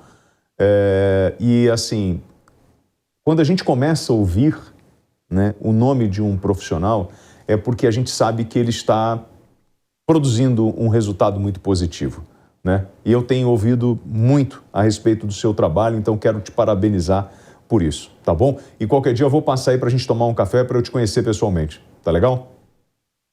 Obrigado, William. Obrigado, parabéns pelo seu trabalho também. Obrigado, boa noite, doutora Eliana. Um abraço, sempre bom vê-la. Eu que agradeço por vocês. Muito obrigado. Passarelli, eu queria fazer um negócio com você, não vou te liberar agora, não. Tranquilo. Sabe por quê? Aconteceu uma decisão judicial para impedir a entrada de policiais durante a pandemia nas comunidades do Rio de Janeiro. Sim. Não foi? Sim. E aí, gente, deixa eu te falar uma coisa. Aninha, prepara a imagem do baile, porque eu falei aqui que o baile estava rolando na pandemia. Eu vou mostrar agora o baile que está rolando até hoje e como é que essa rapaziada tá curtindo e mais. Uma operação do BOP e da Core. Vem, Rosinha, vem comigo. Irmão, eles deram um golpe no tráfico que você não tem noção. Passarelli, chegou uma informação para mim nas redes sociais durante a pandemia. Eu peguei o telefone, muito incomodado com o que eu tinha recebido, e liguei para uma determinada autoridade e falei, irmão, deixa eu te dar uma ideia. É verdade que tá rolando um baile aí na comunidade da Maré, na Vila do João, mano? É. Falei, mas é pandemia. Ninguém pode sair, é lockdown, todas essas coisas aí, irmão. Ele falou, não. Sim, William. Mas então por que os caras estão falando? Por que vocês não entram lá? Não, porque a gente não pode entrar. Falei, como é que não pode entrar? Não, tem uma decisão judicial dizendo que polícia não pode fazer operação só em caráter de excepcionalidade. Eu falei, você tá brincando comigo. E o baile, Eliana, roda gigante, festão, rave, um negócio muito... Rave ou funk, né? Tem até um funk aí pra mim, Rosinha? Solta um funk aí, com as imagens que eu voltei a receber dessa região. Roda aí, bonitão. Olha isso. Aê! Tum, pum, Maré. Tá maneiro, né? Olha aí. Isso rolou aí, ô rapaziada de Brasília. Aí, ô rapaziada, aí, ministro. Vou dar uma ideia pro senhor. Ô, Jeff, vem cá. Vem cá, Rosinha. Aí, na pandemia tava rolando isso também. Aí vou contar um negócio pro senhor. Olha outra imagem que eu recebi do mesmo baile, mas agora durante o dia. Presta atenção no som da música. Roda aí.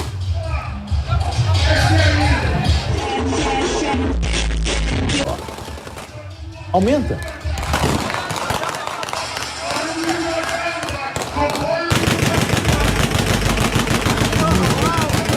É o baile, irmão. Tá afim de curtir um baile desse, hein, será? Tá afim? Quer não? Vamos lá no baile, lá.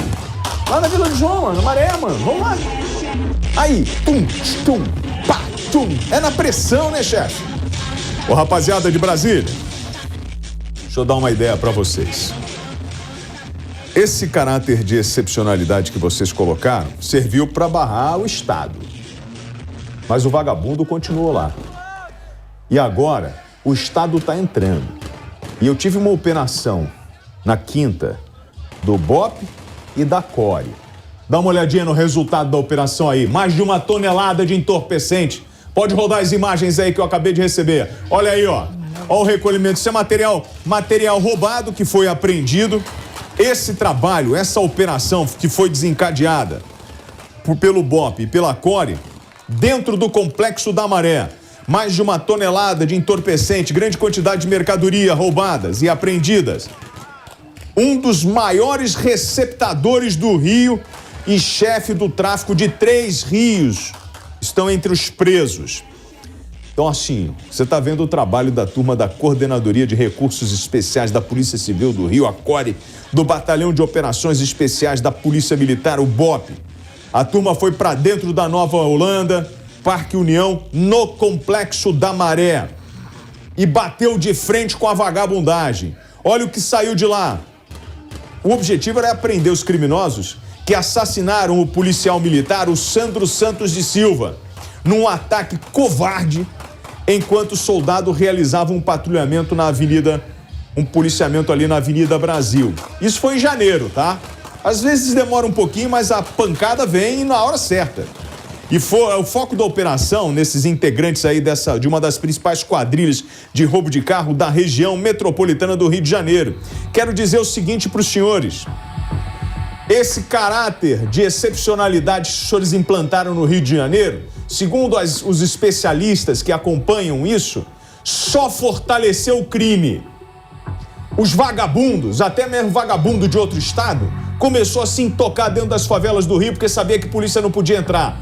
E agora tá entrando e olha o que tá sobrando ali, ó. Você tá vendo o material?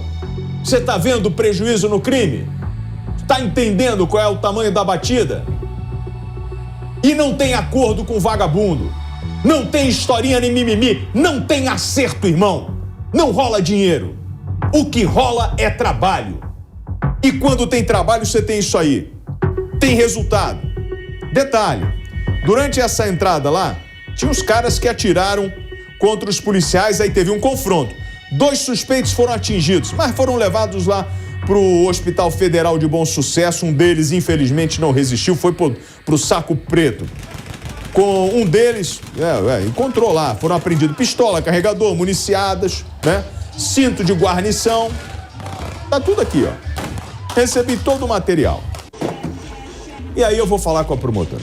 Doutor, que papo é esse de não deixar a polícia entrar em favela por causa de caráter sanitário? É isso mesmo? Nada.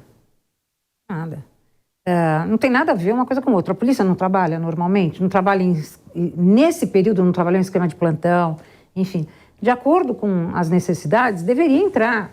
Essa determinação é flagrantemente inconstitucional. Porque a polícia é prevista constitucionalmente e para trabalhar, né? Não é para não trabalhar, é para trabalhar. E quando não trabalha, é prevaricação. Então, desculpe, não tem, como você diz, não tem mimimi, tem que trabalhar. Aí, 10 carros e 7 motos roubados foram recuperados durante essa ação. Quer mais? Prenderam lá o tal do traficante, o moleque lá, o tal do Cristiano Gonçalves Livinas, o vulgo CH, que é chefe do tráfico de drogas, tá, chefe? Lá do Três Rios. Tava também com documento falso. Também prendeu por associação ao tráfico nacional o Vitor Hugo Farias de Melo. Para além do senhor Gilberto Francisco dos Santos, o Baiano. Quem é o Baiano, meu irmão? A Delegacia de Roubos e Furtos de Cargas da Polícia Civil, DRFC, capturou um dos maiores receptadores do Rio de Janeiro. O Baiano, irmão, rodou, tá indo pro Caveirão, a casa caiu. Então, que fique registrado aqui o belo serviço daqueles policiais incansáveis que não fazem acordo com vagabundo e não aceitam moleza. Estão indo para frente, para cima da vagabundagem e estão dando resultado. Tô falando de 1 tonelada de entorpecente, mais a recuperação de carros, motos e equipamentos que eram roubados, que estavam intocados dentro da favela. Perdeu, vagabundo! É isso aí, irmão. Prisão no maior receptador e mais nos traficantes estavam lá. O outro que resistiu foi pro saco, o outro tá baleado e ponto final, falei o que tinha dito em relação ao tráfico de drogas. Agora, o pau canta aqui no tráfico e na milícia, porque eu não faço acordo com o vagabundo. E até para falar sobre a milícia, deixa eu chamar um convidado pra gente. Claro. Doutor, ele é capitão veterano da Polícia Militar do Estado do Rio de Janeiro, Paulo Storani, já está comigo. Storani, que alegria receber você mais uma vez aqui. Estou ao meu lado com a promotora Eliana Passarelli, para a gente bater um papo sobre o avanço das milícias. Então vamos para a nossa tela do flagrante. Deixa eu mostrar aqui, Rosinha, rapidinho.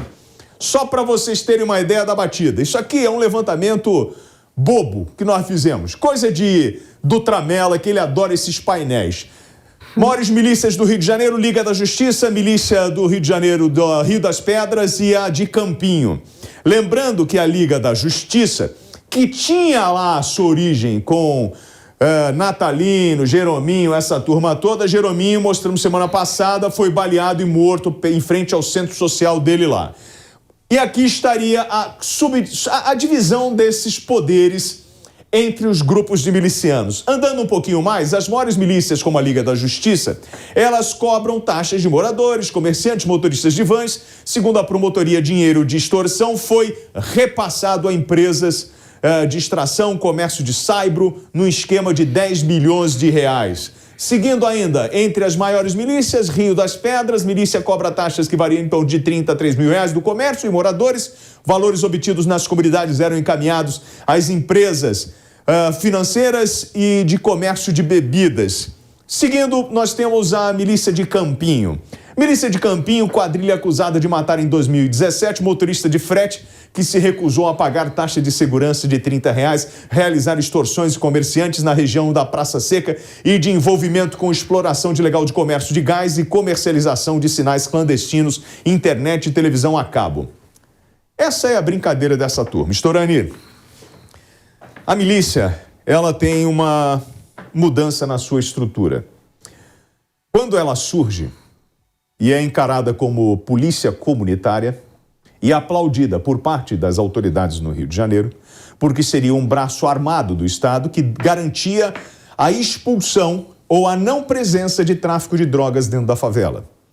Com isso seriam moradores e egressos das Forças Armadas, depois você tem policiais que se unem, começa uma disputa entre território pela exploração das carências porque eles começaram a oferecer, por exemplo, o transporte alternativo em Rio das Pedras, em Campo Grande, em Santa Cruz, porque era uma carência, o Estado não fornecia transporte de qualidade e eles ofereciam aquilo.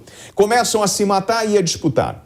Depois, tem até político envolvido no meio, e a gente já viu isso, que os caras tomaram cana. Acabei de falar do Natalino e Jerominho, que foram presos por associação. Temos a CPI da milícia, que aponta vários problemas dentro do Rio de Janeiro. Em algum momento, os próprios milicianos tomam uma boca de fumo e começam a vender tráfico de droga, a vender a droga. Eles se tornam narcomilicianos.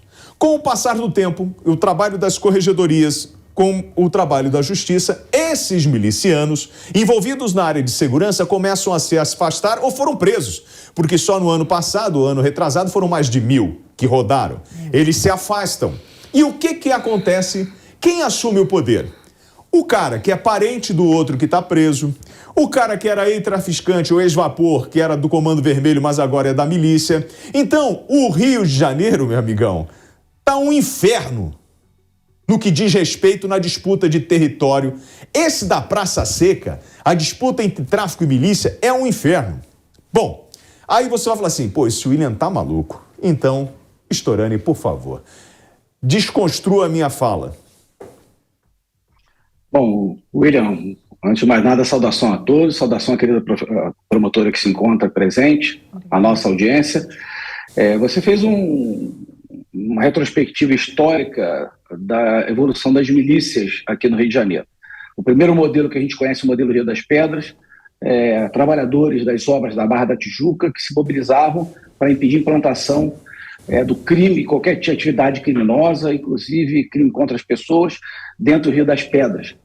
O segundo modelo que nós temos, que você bem colocou, foi quando conjuntos habitacionais da Zona Oeste foram construídos e unidades foram ofertadas a policiais militares, civis e bombeiros, exatamente com o objetivo de impedir que a atividade criminosa ali se instalasse, e eles se organizaram para fazer a proteção daquela comunidade e acabaram, para sobreviver, cobrando taxas do comércio que também ali se instalava. O terceiro modelo é o modelo de oportunidade de policiais militares, policiais civis e bombeiros, nessa sequência, né, que tomavam do tráfico de drogas e implantavam um modelo de exploração econômica da comunidade, como você bem apontou. O próximo modelo foi a saída desses policiais, em razão de um grande trabalho feito, e sério e silencioso, por parte da Polícia Civil, Polícia Militar, bombeiros, identificando, prendendo, expulsando integrantes dessas corporações que estavam envolvidos com milícia, sem alarde. Isso não foi feito comunicando à imprensa, enfim. E hoje você não tem mais, na liderança dessas grandes milícias, agentes do Estado ou ex-agentes do Estado, embora um ou outro possa estar ali trabalhando porque mora na comunidade controlada por milícia.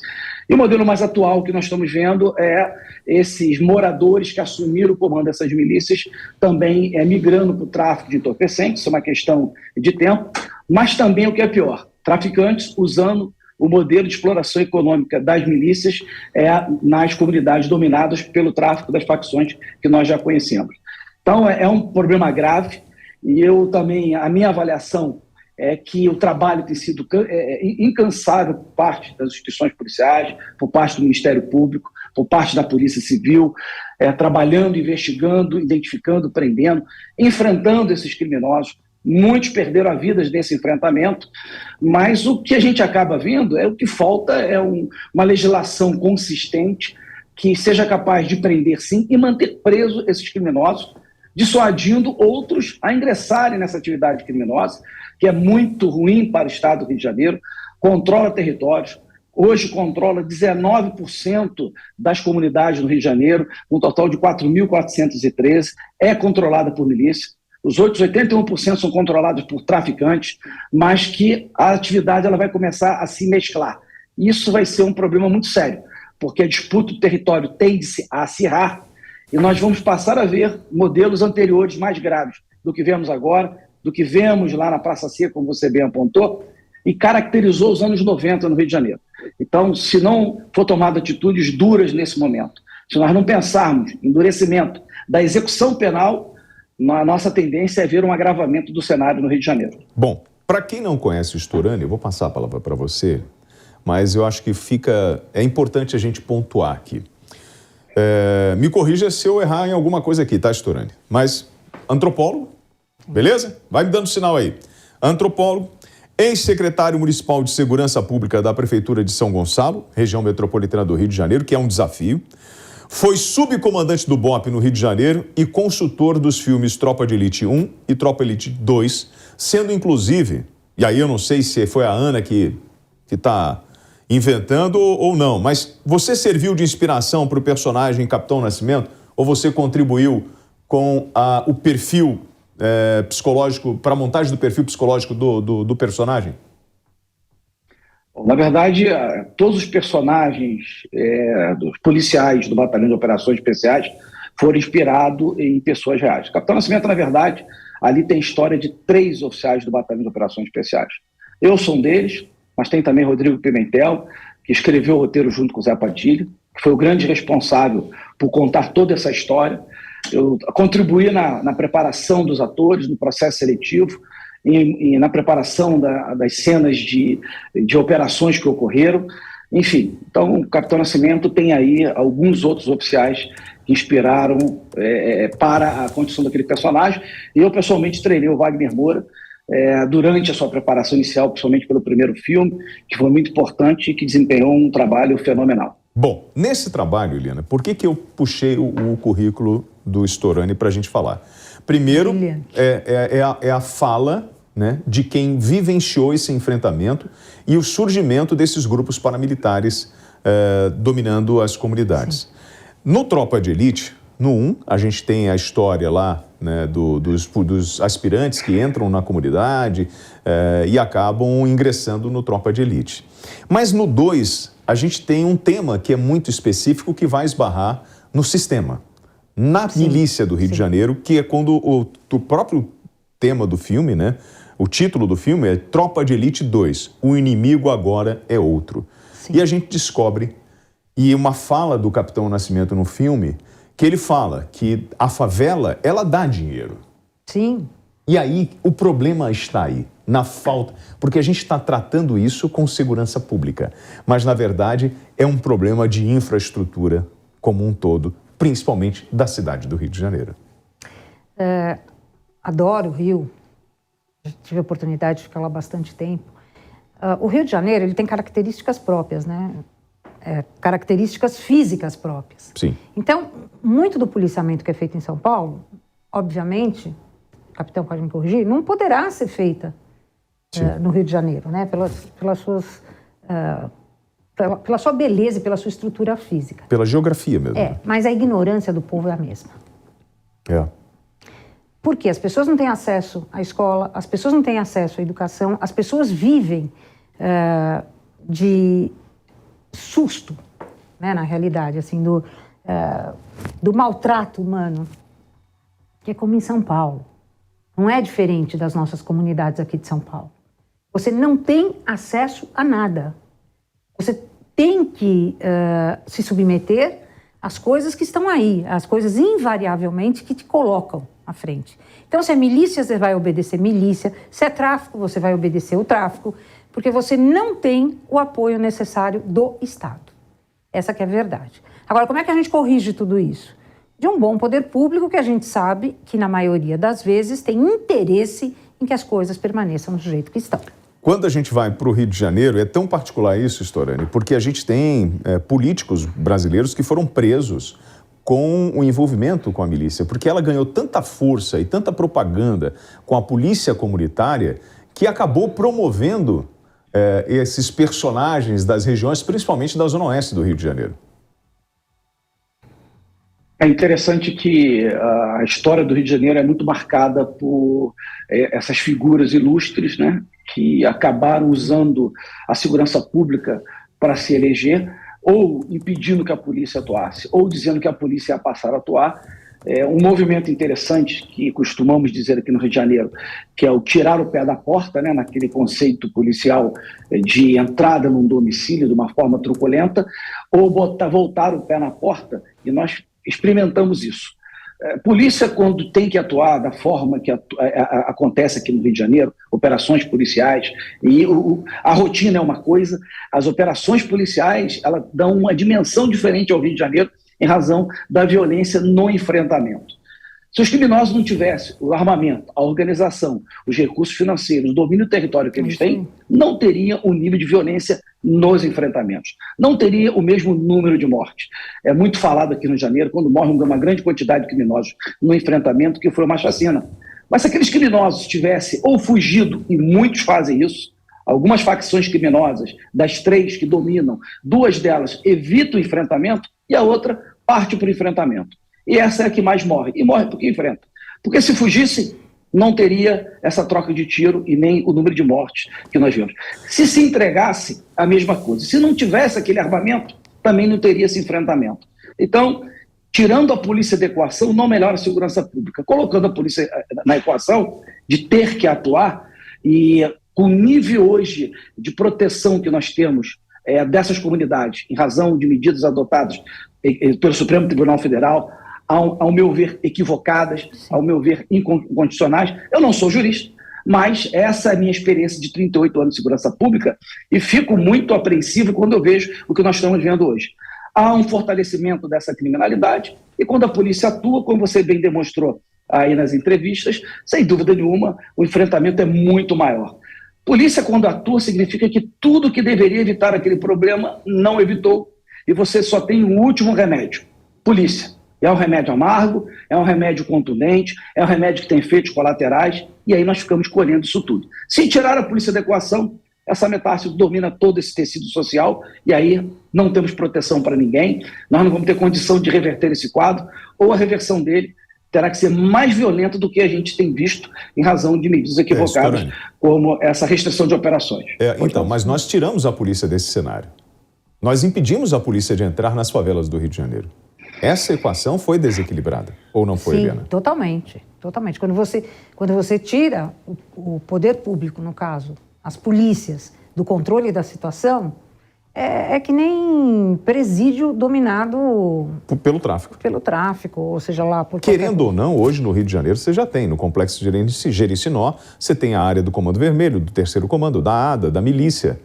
Então, e é isso mesmo. O Estado, o poder paralelo já manda nessas unidades. Exatamente. Então, quando você tira as polícias do mínimo controle, diante de tanto caos, né, que a gente vive, sem dúvida alguma, a guerra é interna. Só fazer uma observação, porque a minha fala é assim, o Estado, o crime manda dentro do presídio. Olha, me prove ao contrário. Porque se para entrar no sistema eu tenho que dizer qual a facção que eu pertenço no Rio de Janeiro, porque senão eu serei morto, e eu só posso entrar naquela da minha facção, então, meu irmão, quem manda no complexo é o crime. Tudo bem, vocês têm a chave do portão principal, mas lá nos corredores do coletivo, a ordem e a lei é a do crime. O Bíblia vai ficar escondidinho lá no canto dele. O cara que entrou para a igreja. E ele tem que cumprir, você sabe disso? Tem toda uma norma que o cara precisa... você então não é da facção, você é do crime, você é do... eu sou da religião. Você vai para lá, mas você tem que rezar tantas vezes por dia. Você não pode olhar para um lado nem para o outro. Você sabia disso? Não, essa história de televisão é outra história, o Rosinha. O Rosinha já quer que eu bote a história de televisão. Aí eu não vou falar das regalias, não.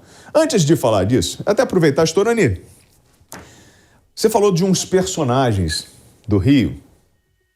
Eu lembrei de um aqui. Você lembra de um ex-vereador que tomou 10 tiros na cabeça em Rio das Pedras, ali no Rio 2, naquela região, que era o Nadinho? Lembra disso?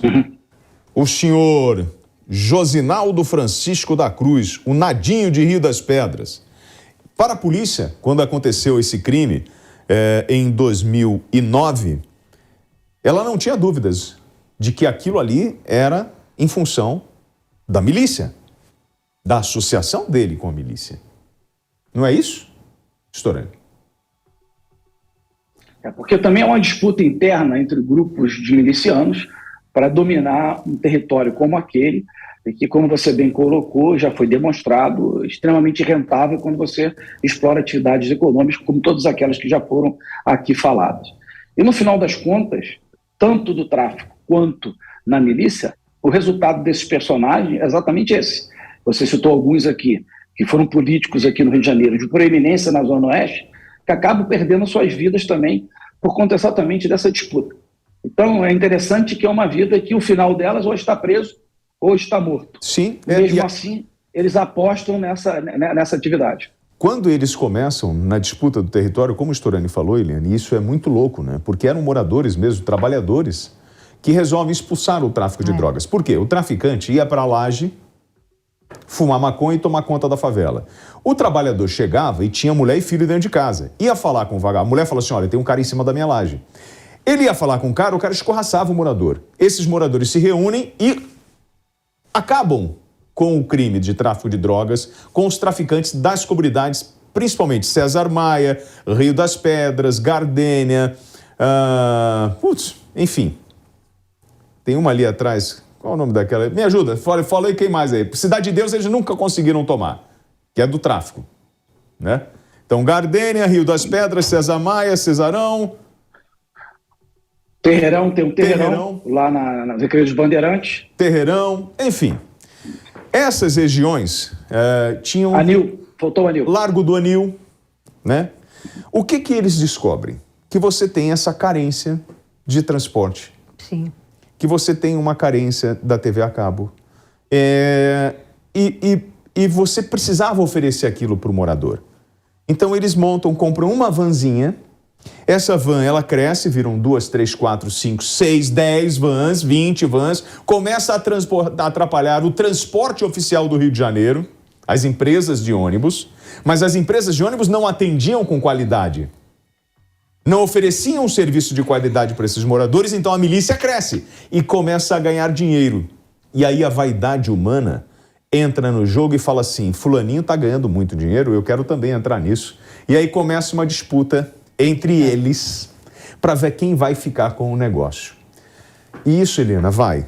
Transporte alternativo, distribuição de gás, de TV por assinatura e até mesmo de correspondência. Quando a gente fala de campinhos, os caras cobravam R$3 para entregar documentação em casa da pessoa. O que é um cidadão brasileiro que mora e está subjugado, seja o tráfico ou a milícia? Qual é o direito dele? É o direito de todos nós, mas não tem direito nenhum. Na prática, zero. Na prática, você fica com esse medo, com esse terror que a gente sente, né? Quando é impotente e subjugado a qualquer tipo de bandalheira, eu vou colocar bem assim. Ou a milícia, ou o tráfico. Não digo nem a polícia, porque a polícia não consegue nem chegar. Né? Ao mau poder público. E aí a gente tem um problema pior ainda, Storani. E aí se eu estiver errado, você me corrija de novo.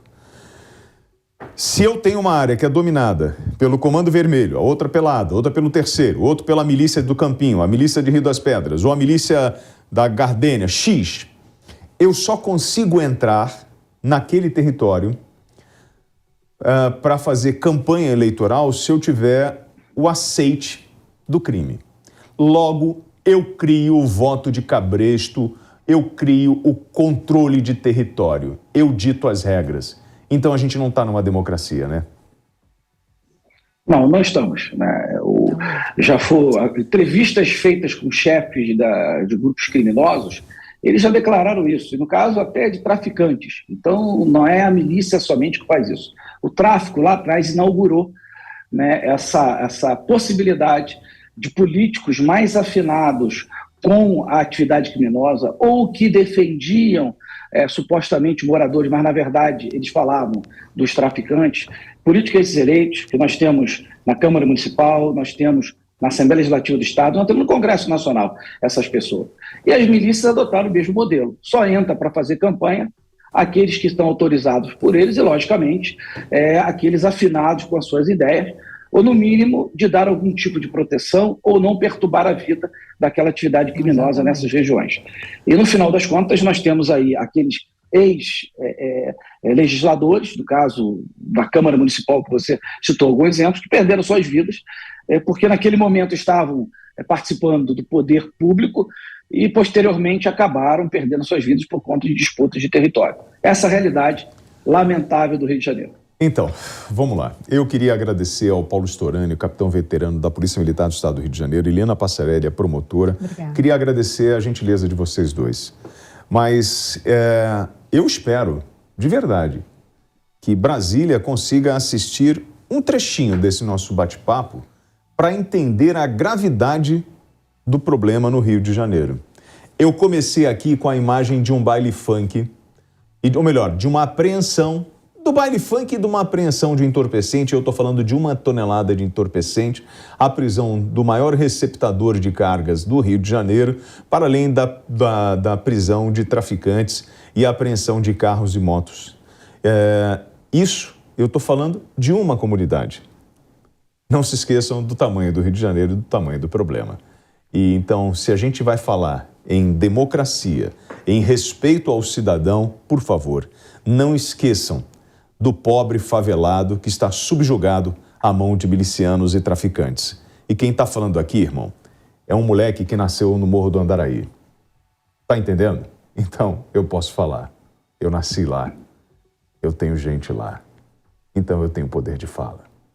Storani e Eliana, obrigado pela gentileza. Eu que agradeço. Uma ótima tarde para vocês. Obrigada. Esse é o Flagrante. O telefone é esse aí, 11 931 17 0620, é o WhatsApp da PAN. E o meu Instagram é aquele aqui, @WTravasso. Vamos ver se hoje eu ganho pelo menos uns 1000 seguidores no TikTok também. Ah, mas você fala de segurança pública lá? Não. Você fala de política? Não. O que você faz? Eu ando de moto e brinco com a turma. Só isso, mais nada. Mas recebo informação do Brasil inteiro, beleza? E ali só eu tenho acesso à informação. Então chega de tudo quanto é lugar. Fica tranquilo, tá de boa, pode confiar. O que foi? Ah, ele chegou. Eu adoro. Ele agora... O ser humano é terrível. O ser humano não basta ter aumento de salário que ele já compra logo um casaco novo. Bonito esse casaco. É disfarce, cara. Tá, é disfarce esse? Disfarce. Como é que é? Estudante universitário americano. Você tem que passar de estudante, mesmo. Tem hora que você tem que passar de coroa, tem hora que você tem que passar de... Tu já passou de morador de rua? Já passei, já. Já botou roupa de mulher? Já, que eu sei. Coloquei fantasia, assim. Já fingiu que era taxista? Não, bombeiro. Bombeiro, já fingiu que era bombeiro? Bombeiro. Entregador? Entregador. Eu já fiz de tudo, né, irmão? Bastante. Tá cascudo. Até dentro a gente tinha que arrumar bueiro, um jeito, eu vou arrumar um salão. Atenção, senhoras de salão do Brasil inteiro. Preciso fazer aí pintar o cabelo dele de acaju. Botar um acaju em você. Imagina um repórter farejador com um cabelo acaju. Aí os caras me acham. Mas vamos lá, meu irmão. A nossa produção fez um trabalho aí. Mas eles me disseram, que não, você não pode saber o que é. Eu falei, como é que eu vou apresentar um programa que eu não sei o que é? Me explica, o que você foi fazer, repórter farejador? Cara, Praça da Sé, a degradação total. Jura? Tá ruim. Isso me chamou muita atenção. Mas, cara, quanto tempo a gente fala da Praça da Sé? Bastante. Nada muda.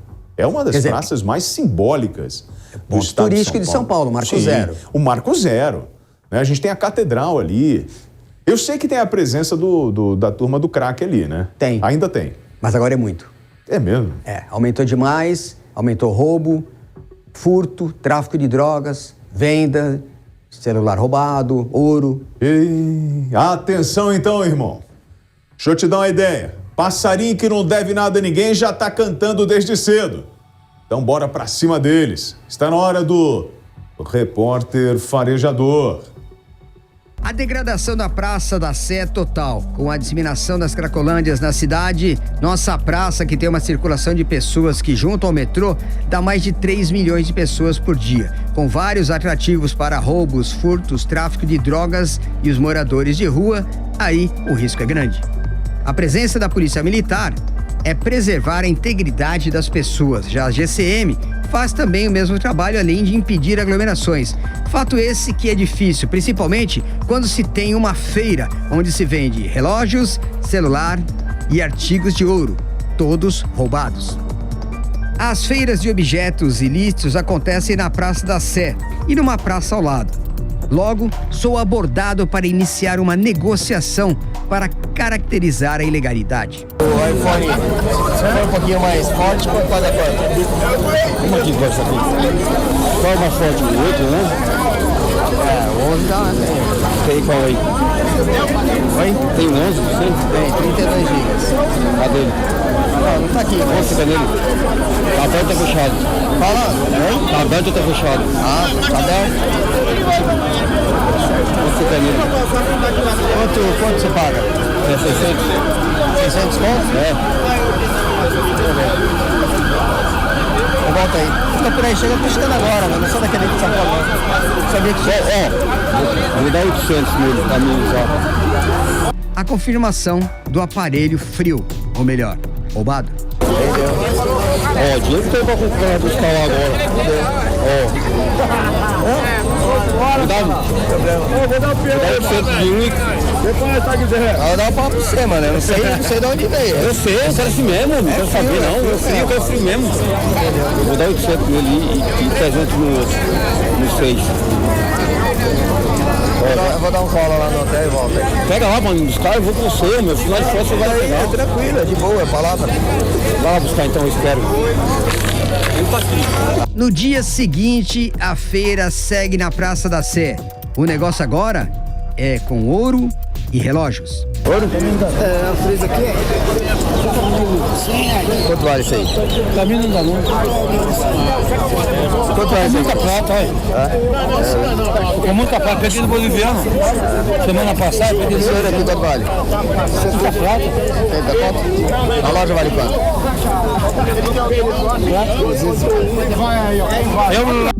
William, mas a droga é o mal que cada vez mais se espalha nas Cracolândias. Hoje temos mais de 150 pontos, inclusive a Praça da Sé. São imagens de usuários em todos os pontos da praça. Esta menina estava cheirando cocaína. Eu chego para tentar conversar, mas com o efeito da droga e o medo, ela sai. Não quer vender pra mim, não? Eu sou traficante? Não. Eu sou traficante? Não quer vender pra mim, não? Droga? Na sequência, uma senhora da prefeitura esclarece o porquê dos toldos e o cercado feito no meio da Praça da Sé. Ele é uma bandeirinha.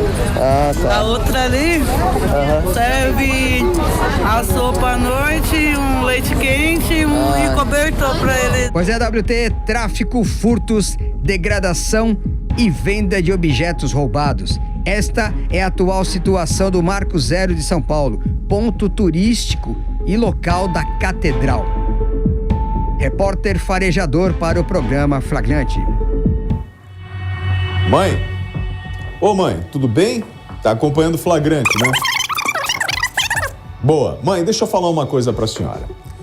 Para chegar ali na Praça da Sé, a senhora pode ir pela Vergueiro. Desce a Vergueiro. Isso, mãe. E a senhora vai encontrar, no final ali, passando da Liberdade, a senhora vai ver uma igreja grande, a Catedral. É. Passa da igreja. Aí tem uma praça ali, a Praça da Sé, mãe. Se as autoridades não sabem, mãe... Ô, mãe... Pra eu falar pra eles onde é? Aonde é o Marco Zero de São Paulo? A senhora quer que eu diga pras autoridades onde é o Marco Zero de São Paulo? Ah, entendi, mãe. Ah, porque é ano político. É, entendi, mãe. Tá bom. O que é? Ah, Tá bom, isso eu não posso falar, mãe. Não posso, mãe. Como é que eu vou falar um negócio desse pro cara? Vou chamar ele de incompetente, mãe? Não, mãe. Não, tá bom, mãe, tô no ar. Beijo, tchau. Tá brava? É mãe, né, mãe? Mãe a gente tem que atender. Então... A senhora, sua mãe, nem a minha, são capazes de passar hoje lá sem ser roubada. Eu quero pedir ajuda, né? Aqueles que podem fazer alguma coisa. Porque eu tô aqui desde 2010, 2009, 2010, né? E o problema continua.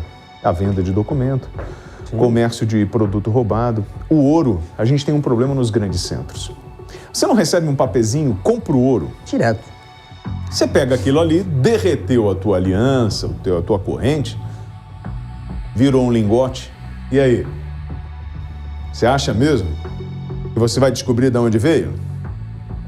O cara quis comprar minha aliança. É que a gravação não pegou. Deixa eu ver tua aliança.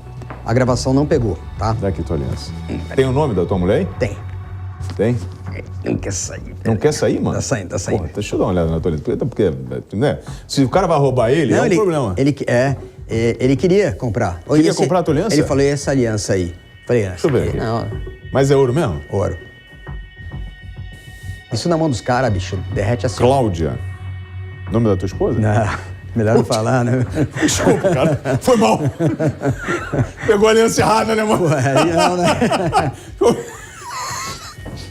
Cara, mas eu fiquei impressionado. Por isso eu fui atrás. Vai dar zebra hoje, a gente não vai dormir. Por isso eu fui atrás, porque é ruim pra gente olhar a Praça da Sé, Centro Velho de São Paulo, histórico e tudo mais, catedral, aí você vê que ninguém faz nada, cara.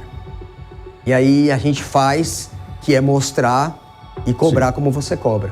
E aí a gente vai fazer o seguinte, a história dos ofícios. Manda pra todo mundo, tá? Beleza. Vamos mandar, vamos encaminhar, vamos pedir ajuda. A gente não tá fazendo nada mais do que o dever da imprensa e o que a Jovem Pan faz. Não, e a gente viu ali a presença da prefeitura, a presença da polícia militar, da guarda municipal. Você viu a municipal revistando as pessoas ali. O problema é estrutural e a gente precisa encontrar uma saída para aquilo ali. Sim. Então, estou pedindo ajuda às universidades, à Câmara de Vereadores, à Assembleia Legislativa do Estado de São Paulo, a todos aqueles que podem fazer alguma coisa. Gente, a gente precisa mudar aquela realidade. Não dá para achar que está ok.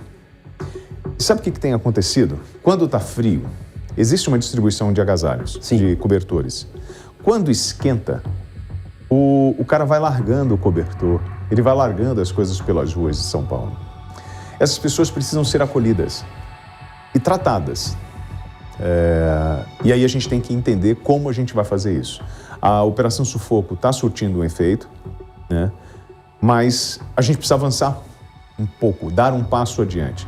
E não dá para aceitar que na Praça da Sé, no Marco Zero, a gente tem esse tipo de comportamento. Não dá mais para acertar isso. Um abraço, meu senhor. Até a próxima. Semana que vem tem mais. Tamo junto. Bom? Atenção, esposa busca por notícias de um senhor que está desaparecido há 6 meses. De acordo com a família, um homem trabalhador, honesto e que não tinha desavença com ninguém, desapareceu.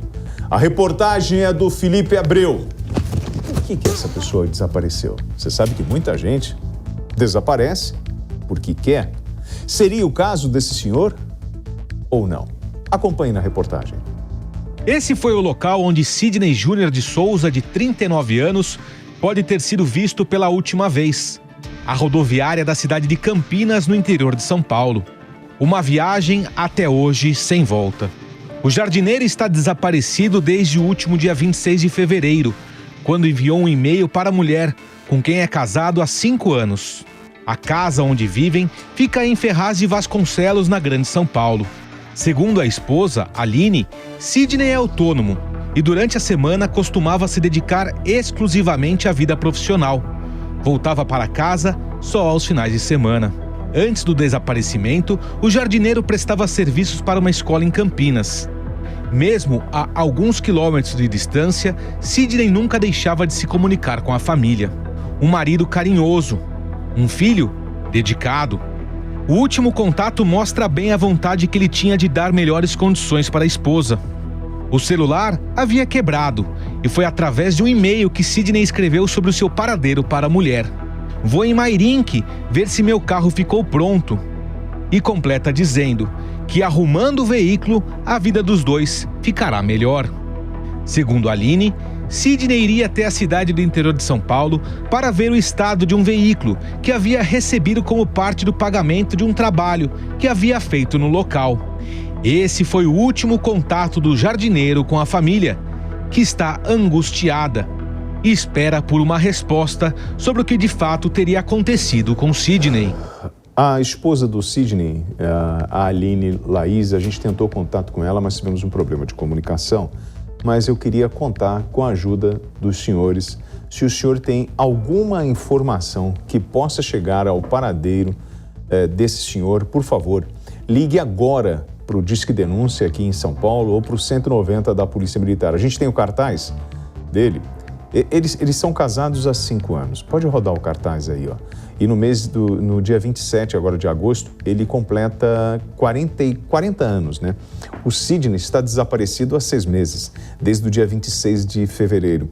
Ele estava trabalhando em Campinas e voltava aos finais de semana para ficar com a esposa e ver o filho de 10 anos. O último contato foi através de um e-mail dizendo que estava indo à cidade do interior de São Paulo. Desde então, nunca mais ele fez contato com a família. Então, pode ter acontecido um acidente com esse senhor na rodovia. Se você é da região de Campinas, da região metropolitana de São Paulo, Valinhos, Campinas, Jundiaí, por favor, se você reconheceu esse senhor, eu peço que ligue para o telefone que está na tela, para o 11 969 13 74 35. Vou repetir, 11 969 13 74 35. Eu, no início dessa reportagem, eu falei que algumas pessoas desaparecem por conta própria, porque realmente querem. O que não parece ser o caso desse senhor. Nós temos vários casos no Brasil e o número de desaparecidos é algo impressionante, que vai de homens, crianças, mulheres. E eu preciso, nesse trabalho de identificação de pessoas, da contribuição de vocês que fazem parte da família Pan. Então, por favor, o próprio 190 pode ajudar. Olha, William, eu vi aqui, liga para a polícia, olha, eu vi lá com o seu William, lá, o WT, na Jovem Pan, e tenho informações do paradeiro desse senhor. Eu conto com a ajuda de vocês. Bom, girando e trazendo mais informações, o que houve, Ana? Quem? Gorila? Um gorila entrou deslizando? Como assim um gorila entrou deslizando? Você é louca, para. Vê o tamanho do quê? Ela não falou isso. Eu não vou falar pra vocês o que ela falou. Você vai ver o tamanho do... vamos lá. Ó. Se for um babuíno, eu vou ficar errado. Ele tá escorregando, mano. Isso. E virou o bumbum pra tela. Olha que maneiro. Ele vem escorregando com a serragem. Vocês querem me ver? Aí ele fez o show dele, olha lá. Olha. E vira. Ô, Ana. Um programa sério, Ana. Eu falei de tanta coisa hoje e você vem com essa, Ana. Pelo amor de Deus. Ó, o que foi? Eu já até botei um sambinha aqui, ó. Fundo de quintal, tô indo embora, meu bem. O Flagrante vai ficando por aqui. Saúde e paz pra todos vocês. Obrigado pela audiência. Essa é a família Jovem Pan, na pressão com o programa Flagrante. E não esquece, irmão. Não esquece de uma coisa. Eu sou o WT, tô na Jovem Pan e não faço acordo com vagabundo. É de lá e eu cá. E se tem uma coisa que eu não gosto, é de ladrão. Você não pega nada que é meu, porque eu não quero nada que é seu. Eu só quero uma coisa. Eu quero respeito com o meu povo. Estamos juntos e misturados. Sempre. Até o fim. Bom final de semana. Eu vou pro samba, Rosinha! Tá aqui no meu computador já, ó. Alô, Cacique de Ramos! Salve, salve! Bora nessa, irmão! Tá frio, mas eu vou andar de moto, meu irmão. Tá pensando o quê? Pois eu paro pra comer uma canja. Flagrante. A verdade na tela. Flagrante. Realização Jovem Pan News.